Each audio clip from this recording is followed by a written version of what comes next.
ingin kamu tahu di sini itu tidak ada benar atau salah ya, tidak ada yang perlu dipersiapkan atau dibuktikan. Bahwa ini adalah ruanganmu untuk bercerita. Jadi dengan cara yang terasa nyaman bagi Andara. Apakah itu bagus? Terdengar bagus? Ya Kak.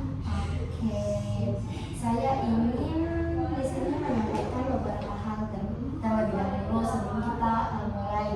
Jadi sebagai kontra-konseling kita, pertama itu segala yang Andara ceritakan di sini bersifat rahasia dan tidak bakalan saya bagikan ke siapapun, kecuali jika di situasi yang membahayakan keselamatan Andara sendiri ataupun orang lain. Apakah Andara setuju? Ya Kak, setuju Kak. Oke. Nah, kedua itu saya di sini untuk tidak akan menghakimi atau mengarahkan hidup Andara sendiri. Andara adalah yang paling tahu tentang hidup Andara sendiri. Kakak di sini hanya sebagai teman bicara yang akan membantu Andara melihat cerita dari sudut pandang yang mungkin belum pernah Andara lihat sebelumnya. Menarik Kak. Jadi konselor tidak akan kasih saya sarannya. Mungkin sesekali kalau ada pertanyaan yang terasa membutuhkan saran, tapi saya lebih tertarik untuk mendengar jawaban Andara, bukan memberikan jawaban, tapi bagaimana apakah kamu nyaman dengan cara seperti itu? Saya akan coba ya Kak, karena biasanya itu saya lebih suka berbicara daripada mendengarkan. Nah, malah itu justru lebih baik. Di sini kamu boleh bicara sebanyak yang kamu mau. Kakak siap mendengarkan. Jadi Andara boleh saya tanya-tanya apa yang membawamu ke sini pada hari ini? Sebetulnya Kak, saya sempat ragu untuk datang ke sini, tapi sahabat saya itu Rika yang terus mendorong saya, yang katanya itu saya perlu bicara dengan seseorang. Contohnya itu mungkin ke konsultasi ke konselor. Lalu apa akhirnya yang membuat kamu memutuskan untuk datang ke sini? Karena saya mulai capek juga Kak, capek merasa sendirian, padahal di sekitar saya itu banyak orang. Jadi kamu merasa sendirian di tengah banyaknya orang, itu terdengar berat sekali. Terima kasih sudah mau berbagi hal itu. Nah, kakak minta apakah kamu bisa ceritakan sedikit lebih banyak tentang perasaan yang kamu rasakan? Ya Kak, bisa. Jadi orang-orang sering bilang kalau saya itu terlalu percaya diri Kak, terlalu dominan. Teman-teman organisasi saya itu pernah bilang kalau saya susah diajak kerjasama karena selalu merasa pendapat saya itu selalu benar. Oh, jadi kamu menyambutnya itu terlalu percaya diri. Ketika orang-orang berkata seperti itu, mungkin kamu mungkin kamu merasa, oh saya terlalu percaya diri. Apa yang kamu rasakan di dalam? Awalnya saya itu Kak marah kalau dikatain seperti itu. Saya pikir mereka itu tidak menghargai kapasitas atau batasan yang saya miliki. Tapi belakangan ini saya merasa mulai bertanya-tanya dan bertanya-tanya, jangan-jangan mereka itu ada benarnya. Oh, jadi itu membutuhkan keberanian besar untuk mengakui itu. Andara, saya penasaran deh. kamu menyebut ini kan terlalu percaya diri. Nah, apakah kata-kata itu atau kata-katamu sendiri atau kata yang kamu ambil dari orang lain? Sepertinya kombinasi keduanya sih Kak, karena orang-orang yang orang-orang bilang itu saya sendiri mulai percaya bahwa memang itu saya orangnya memang begitu Kak.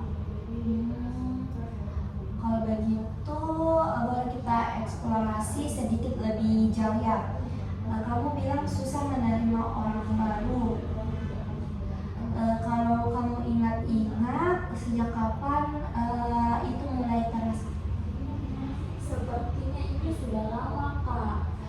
Mungkin dari SMA kalau tidak salah. Saya pernah percaya sama teman dekat, cerita banyak hal, terus ternyata ada gosip kalau saya ke orang lain. Sejak itu saya lebih hati-hati lagi Kak. Satu pengalaman itu mungkin membentuk cara kamu melihat orang-orang baru ya. Bukan cuma satu sih, tapi ada beberapa. Jadi ya saya pikir lebih aman kalau saya tidak terlalu dekat dengan orang-orang lain Kak. Masuk akal sekali. Jadi kamu itu membangun perlindungan sendiri. Jadi siapapun yang pernah terluka akan mencari cara untuk tidak terluka lagi. Nah, saya di sini hanya ingin tanya sesuatu yang mungkin agak berbeda. Boleh, Andara? Boleh Kak. Oke.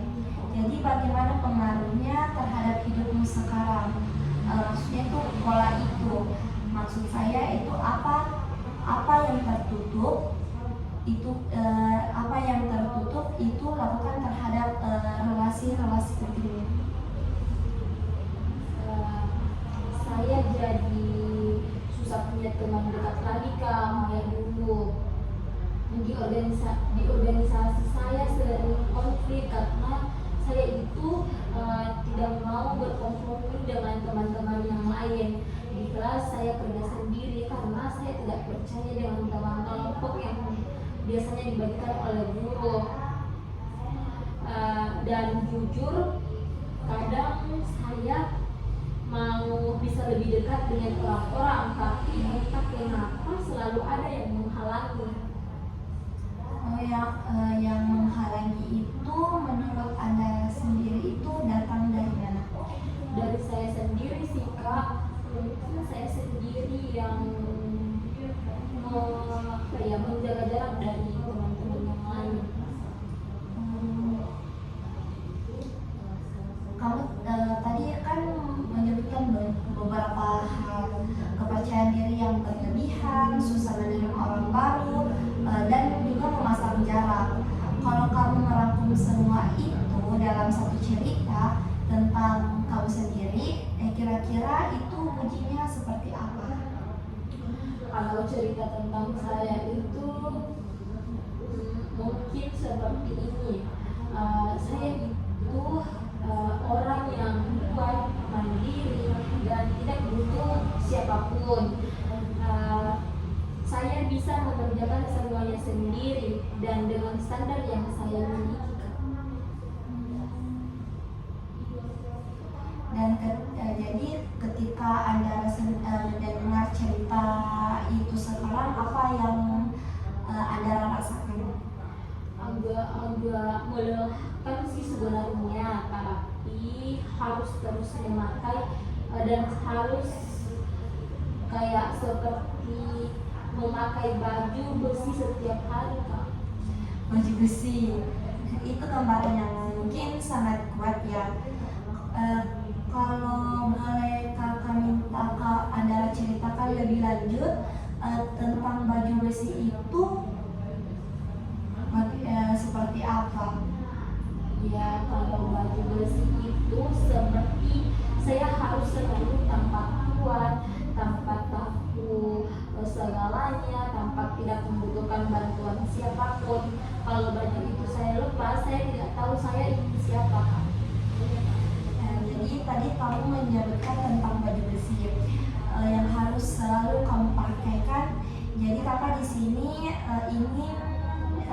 jadi di sini kita akan bayangkan bahwa baju besi itu, atau kalau kamu mau kita sebut dengan nama yang lain, katakan saja si tembok keyakinan.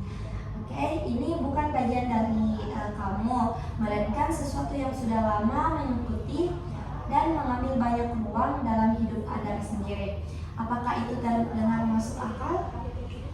Maksudnya seperti beda dari saya. Ya, jadi bukan kamu adalah orang yang hidden, melainkan ada sesuatu yang kita bisa sebut si tembok keyakinan yang sering muncul dan mengaruhi cara Anda berinteraksi dengan orang lain. Apakah ada bedanya itu bagi Anda? Kalau bisa seperti itu, rasanya lebih lega. Seperti saya tidak harus bertanggung jawab atas semua itu sebagai bagian dari sifat saya. Tepat sekali ya. Jadi kalau kita bicara tentang si tembok keyakinan ini sebagai sesuatu yang terpisah dari Anda, kapan biasanya dia paling kuat muncul menurut Anda sendiri? Biasanya di waktu diskusi kelompok di kelas sih, Pak, atau waktu saya bertemu orang baru di acara organisasi. Dia tiba-tiba muncul dan bilang, kamu harus tampil yang paling kompeten, kalau tidak merasa tidak akan respect. Menarik sekali. Jadi si tembok keyakinan ini kayaknya punya suara ya, punya pesan yang ia sampaikan kepada kamu.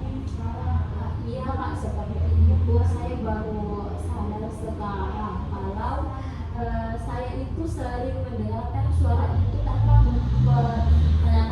mempertanyakan sebelumnya.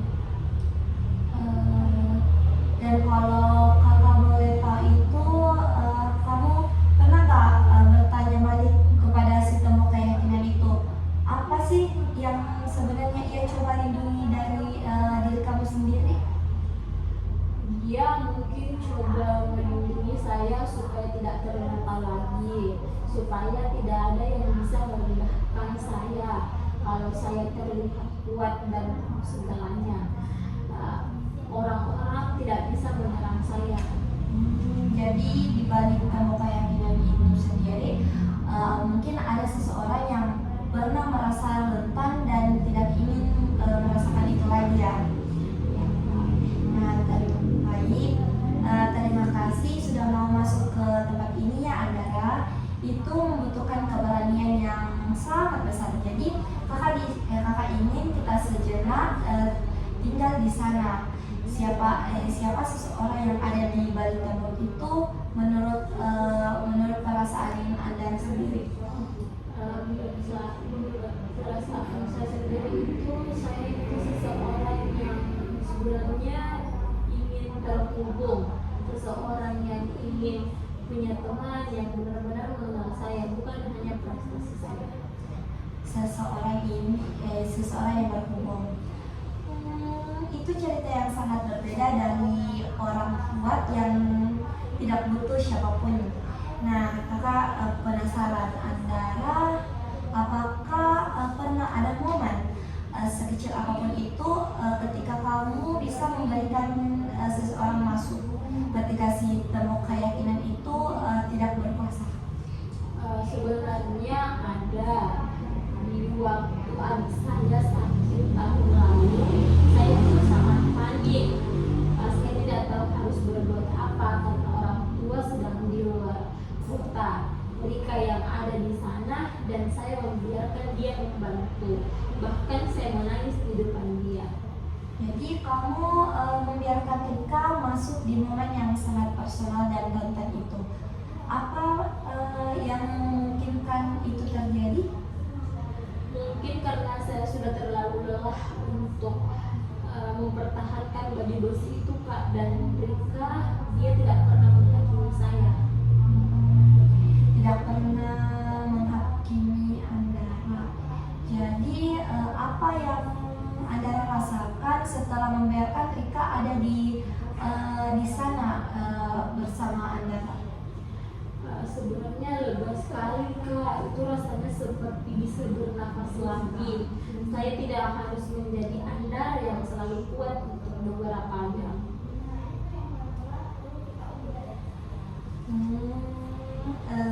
Lega seperti bisa bernafas lagi. Kakak mau kita berhenti sejenak di momen itu. Antara yang membiarkan Rika masuk, antara yang bisa menangis, antara yang bisa menerima bantuan. Apakah hal itu mengungkapkan tentang dirimu yang sebenarnya? Bahwa saya itu sebenarnya saya bisa menerima orang, saya bisa rentan, dan itu tidak membuat saya hancur. Itu tidak membuatmu hancur, bahkan mungkin sebaliknya. Ya, justru setelah itu apa yang merasa lebih kuat dari biasanya aneh ya. Tidak aneh sama sekali. Itu sebenarnya sangat masuk akal karena rentanan yang sejati membutuhkan keberanian yang jauh lebih besar daripada baju besi manapun. Boleh kakak tanya satu hal lagi? Boleh Kak? Oke, kalau kamu melihat diri kamu yang sekarang atau maksud kakak itu di momen bersama Rika itu, dan kamu bandingkan dengan cerita orang yang tidak butuh siapapun, cerita mana yang lebih jujur menggambarkan siapa Anda sebenarnya? Yang bersama Rika itu lebih nyata, lebih seperti saya yang asli. Nah, jadi Anda merasa Anda yang asli. Kakak di sini ingin coba membangun cerita itu sedikit lebih besar. Jadi kalau Anda tidak lagi hanya perempuan yang avoidant dan susah menerima orang baru, melainkan seseorang yang tengah belajar cara